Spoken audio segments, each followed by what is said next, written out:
We are going to be looking at creepy videos, strange and odd news stories, and as always, let's go ahead and get right into today's video. The following footage was captured by a man named Harry Kelvin out of Denver, Colorado.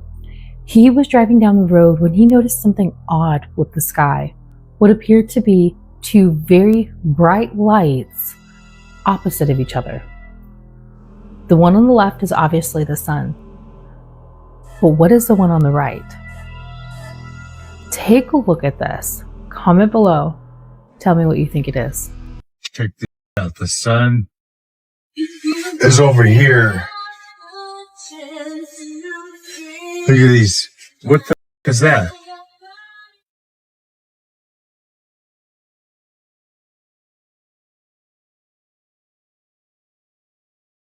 That first video is from the Paranormal Chick on TikTok, and people do have to remember that when they see two suns or two moons, or the moon is glitching out and doing all this weird stuff, that there are real patents for the solar simulator, the lunar simulator. Fake moons, fake suns, that's not a conspiracy theory. You can look these up yourself. There is a gated individual that wants to block out the sun. He always wanted to do this. Why do you think there are so many people that feel like there's something off about the sun? It is very white and it's way more intense. What do you think they're doing with these patents and these technologies? They're just staring at them? I don't think so. Say that because it sounds stupid, but I've said a lot of stupid things, so I don't mind. I got a little tired or bored because I wasn't making any progress of understanding the who. And all I could do, I could keep on asking for orbs and taking pictures and wherever I happen to be, not just at the ranch or other things. And a lot of people do that kind of thing, but also asking things to manifest on photos and making those requests. And I would be in Las Vegas and they'd be at the ranch and we'd be doing that back and forth and thing. But you begin to say, okay, we don't know, as I said, with whom we were communicating, and this could go on and on and on. Now, I've had to learn to acquire some patience. I'm not a super patient guy, but I'm trying to do my best and work on that, and I'm better than I was. But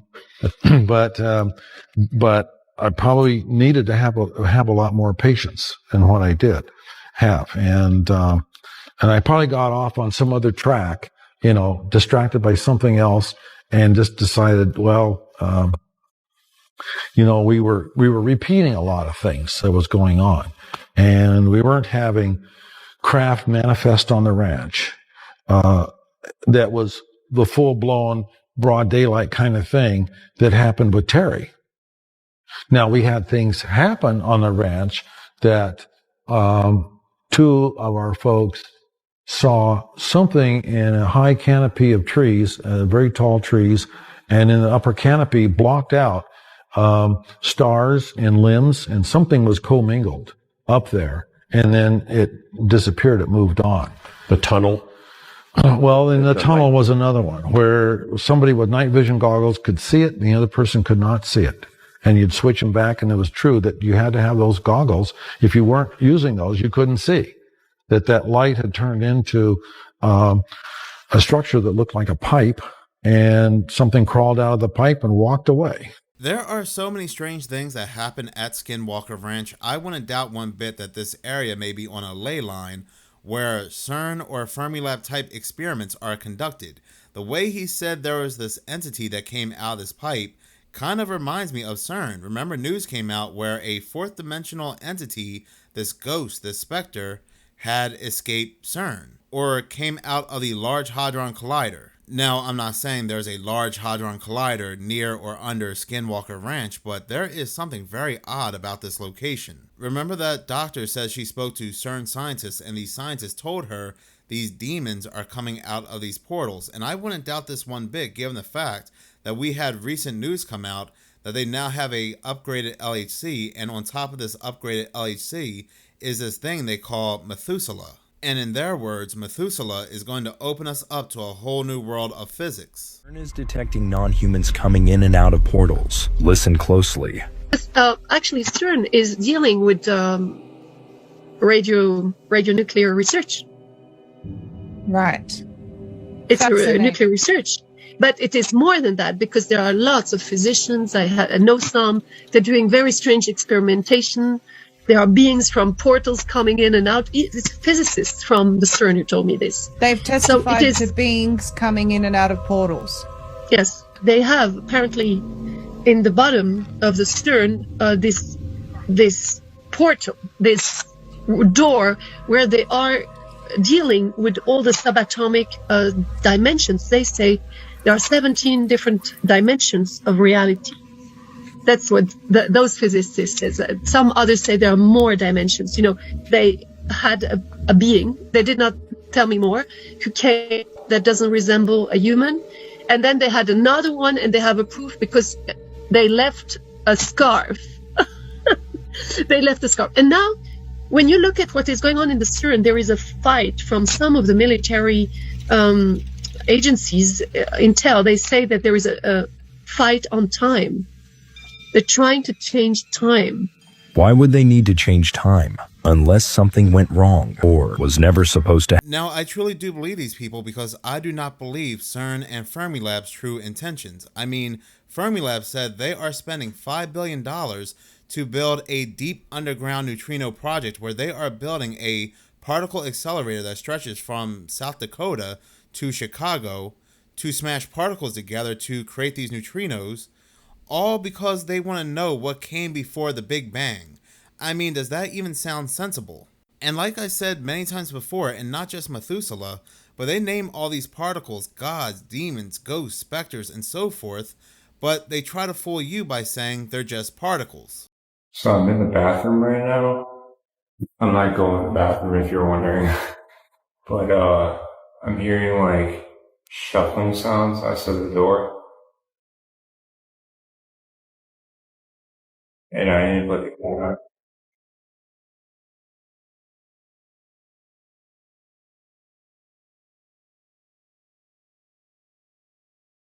Bro, what the was that? No.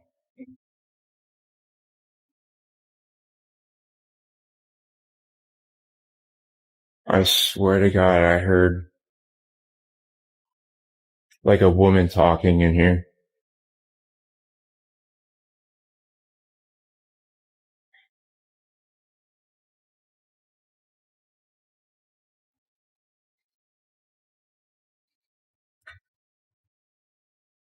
I swear to God, I heard a woman talking.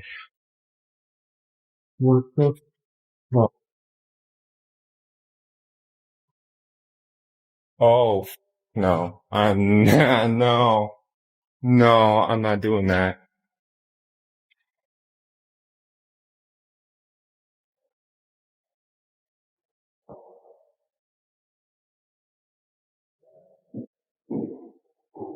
Hello?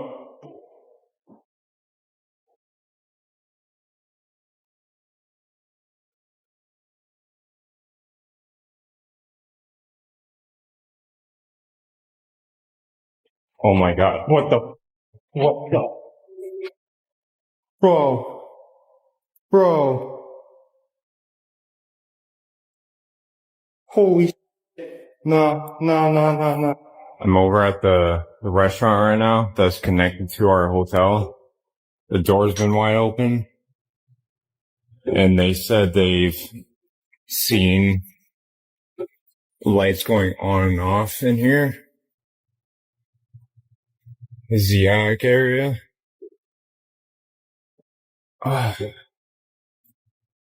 Very, very narrow stairs, and I just smashed my head on this freaking pipe.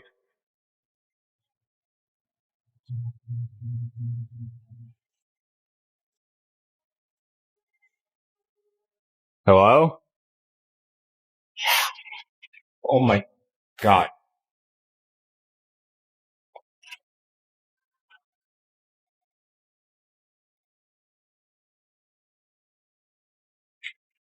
There's no one here.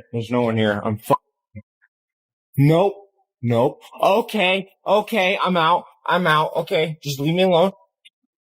You can tell just by this man's eyes he has not been sleeping. I don't know if something's following him around or is something just on the job, but this man has not had a good night's rest. But nope, that would be my first and last day as a security guard. Matter of fact, that would be my last time working in any closed buildings. I would have to become like a zookeeper or something. I remember one time working my older job, I worked in this office building that had about 9 or 10 different floors. I was on the topmost floor. And there was a bunch of different people that worked there, but late at night, it was me and 2 other women. One had called out for a vacation and another one called out sick, so I was the only one there. There was no security guard, no nothing, and I was there till like 10 o'clock at night. It was one of the eeriest feelings being alone in that entire building, so I don't know how these security guards do it. Clips of kids who either say or see things that aren't there. In some of these cases, parents don't believe anything strange is going on until they see footage or images of the so-called imaginary friend who their child has been seeing. Like those videos, this one is just as unsettling. Susan Murlock is the mother of a 2-year-old girl who one day told her something very concerning. She told her mom that a person was hiding in her closet. Unsettled by what her daughter had said, she immediately heads over and checks the closet. My daughter has informed me that there is a person in her closet that keeps smiling at her. Let's go see.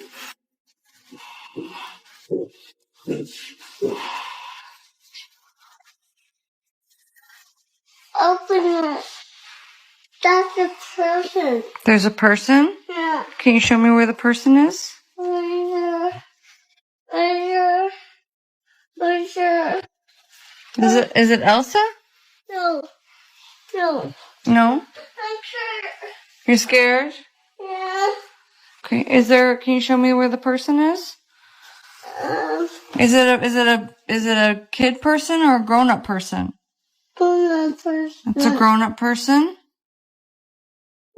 I'm on Elmo. You want to wear your Elmo costume? Yeah. Okay. There's a grown-up person in your closet? Yeah. And it's right there? Yeah. So. I'm scared. You're scared? Yeah. I'm a person. Okay, well, we'll get rid of the person. For some reason, Susan's daughter is frightened by something in her closet. She seems to be genuinely scared, as though someone is actually there.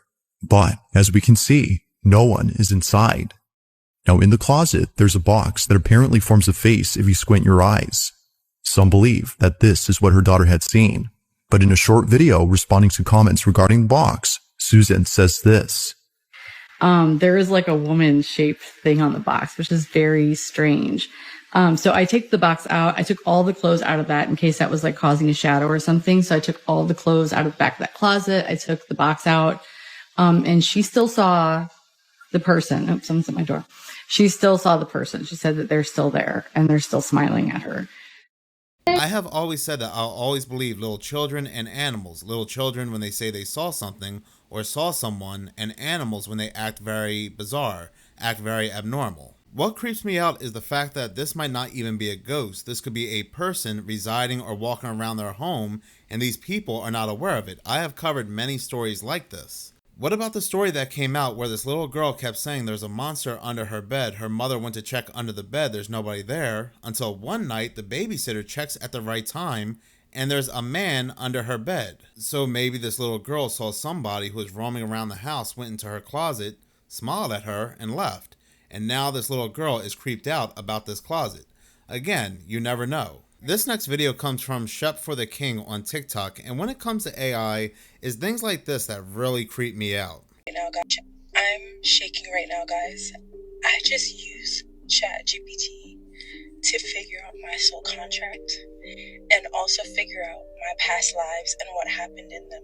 So yeah, we're not living in the end times at all. I mean, it's not that big of a deal that we have people using and falling in love with fallen angel technology that is predicting their future, as this trend right here is making its rounds on TikTok with soul contract reading, how ChatGPT can help you decode your life's purpose. I said to ask ChatGPT your soul contract, and I have not been okay since. There is like a spiritual side to ChatGPT.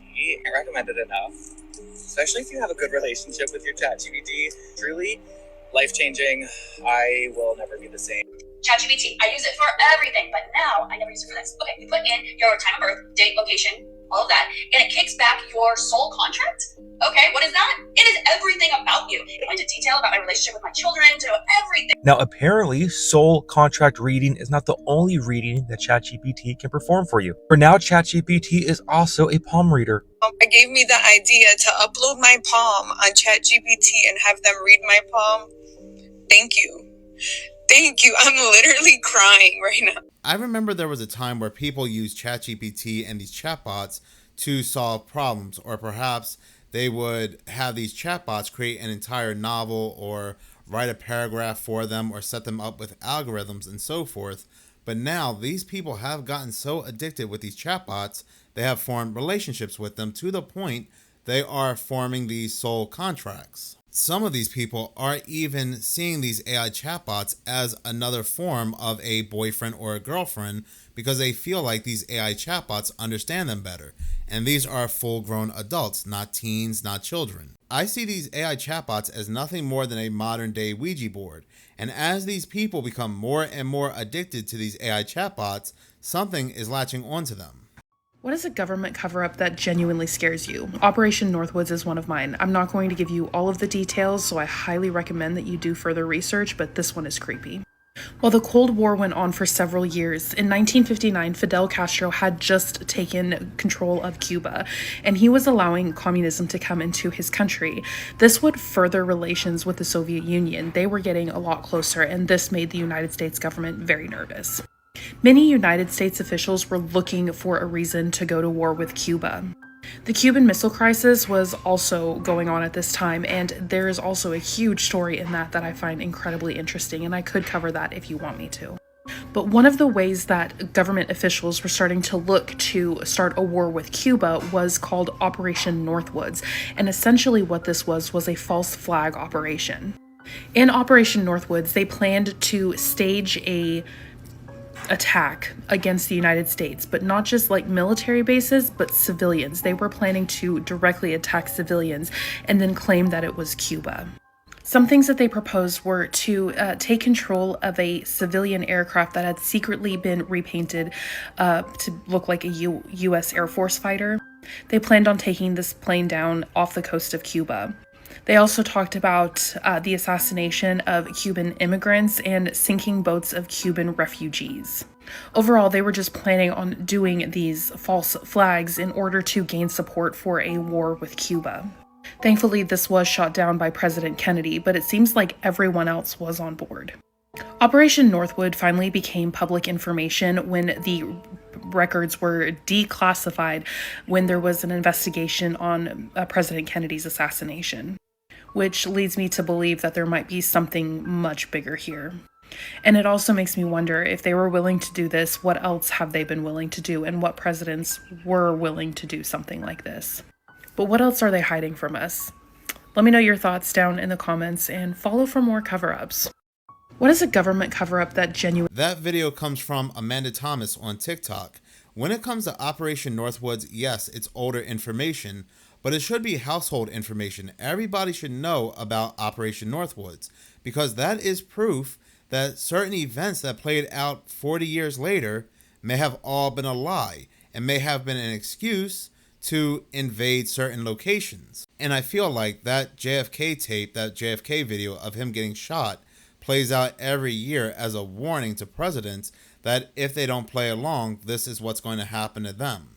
Y'all want to hear a story? This story is going to take us to Sanford, Florida, location of the I-4 dead zone. Interstate 4 is a 132-mile freeway that connects Tampa with Daytona. About 200,000 motorists travel this road daily. It's long been known as one of the U.S.'s most dangerous highways. And there are a few reasons for this: high traffic volume, out-of-state tourists, ongoing construction projects, etc. But some people have wondered if it's not just plain cursed. And there is one quarter-mile stretch that very well may be. This area right here is the dead zone, and has been listed as one of the most haunted roads in the South. And many strange things happen to people. People have reported seeing balls of light floating around the bridge. There's been reports of apparitions walking along it, and even phantom trucks racing towards drivers. Some truckers claim that their radios blast static in this section, and many people notice that their electronics quit working here. Cell signals are lost, phones lock up, and people that were already on the phone claim that ghostly voices interrupted their calls. This section also has an extremely high number of deadly car accidents, all of which helped earn its nickname, the I-4 Dead Zone. And the Dead Zone has a long and deadly history. It was originally home to the Mayaca people, who were nearly wiped out by disease brought over by Spanish explorers. The Seminole then lived in the area for a time, until the Seminole Wars, and then the U.S. government moved in, and the Army built a couple of forts here. Then in 1887, Henry Sanford, a very influential businessman, developed 640 acres in this area as part of his Florida Land and Colonization Company, which was building orange groves across Florida. And this particular citrus colony was built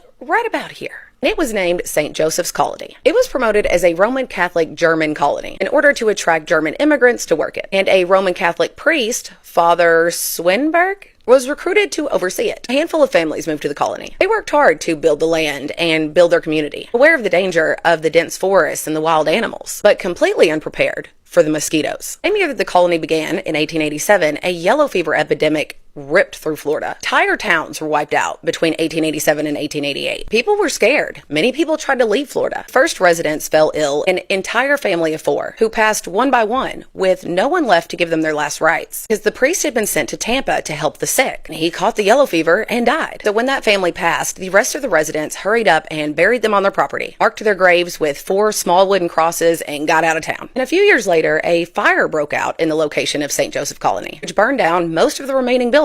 And the land of that failed colony sat abandoned for quite some time, despite the community of Lake Monroe growing around it, until 1905, when a man named Albert Hawkins bought the land. And he built his home in the section where that buried family used to live. And one day, Albert stumbled across those 4 graves on the corner of his property near the St. John riverbank. 4 old, rotting crosses sticking out of the high grass, surrounded by a rusty barbed wire fence that someone had put up at some point. This is where the legends of the Dead Zone really begin. Albert himself was a respectful man. He cleaned up the graves, but otherwise left them alone. Well, Albert ended up leasing parts of his property out to other farmers, and he warned all of them to stay away from the graves. Maybe there was already a legend about the ill fortune that would befall anyone who disturbed them, or maybe Albert just sensed it, because bad luck did indeed strike those who tampered with that little cemetery. After Albert's death, one farmer tried to pull up the rusty barbed wire fence. He was struck by lightning. Then another decided to pull up the old rotting wooden crosses. He may have had a plan to replace them with newer ones, or maybe he was just getting rid of them. Either way, that very same day, his house burned to the ground. Then it's said that in the late 40s or early 50s, that a child was playing in the field where those graves were located, and either he or his dog dug a hole in one, and when he left the field, he was hit by a drunk driver. It's no wonder that that field became known as the Field of the Dead, and locals knew to stay far away from it, until 1959, when the Hawkins family sold the entire property to the U.S. government for the construction of Interstate 4. At first, the graves were marked for relocation, but that didn't happen because the engineer decided, well, they were just some old bones. When it came time to even out the ground and elevate it to build the road, they dumped that dirt right on top of them. It was September 1960, and Hurricane Donna, a Category 4 hurricane, was moving through the Gulf, but luckily away from Florida. But the very first day, one of those trucks filled up and dumped that first load of fill dirt over those graves. That hurricane turned around. Its path took it directly down the planned construction of I-4 and straight to Sanford. It's said that on September 10th of 1960, the eye of the storm was centered directly over the graves. The damage of that hurricane delayed construction for months, but eventually the interstate was completed and officially opened on March 8th of 1965. And that same day, it said an 18-wheeler lost control and jackknifed right above the spot where the graves were located, which is approximately right here. This is us standing on the spot on Google Maps. I don't know that I'd want to stand on the spot in real life. And to this day, this entire section right here of I-4 does appear to be a bit cursed. In the nearly 50 years since its opening, there have been over 200,000 accidents in the Dead Zone, many of them with fatalities. So if you're driving through Florida this summer and you got to hit this stretch, be extra careful, because it appears that the ghosts of I-4 do not play about their graves. Have any of y'all ever traveled across the Dead Zone, and did anything strange happen to you? Let me know. Yes, yes, and yes. You would have to live in Florida in this location just to understand how bad I-4 happens to be. Now, you can visit there, you can travel in there and have a bad experience, but to actually live there and have to ride on this interstate every day, it is one of the worst road experiences somebody can have. And that video came from Amber Bowden Vance on TikTok, and people have actually caused car crashes thinking they were about to hit somebody and swerved into the other lane, and nobody was on the highway walking. So it does not surprise me one bit that this interstate has a very dark history. But in any case, thank you so much for watching. If you like this channel and you want to see more, please subscribe. If you're already subscribed, please like, as any engagement does help the channel grow. Once again, thank you so much for your support.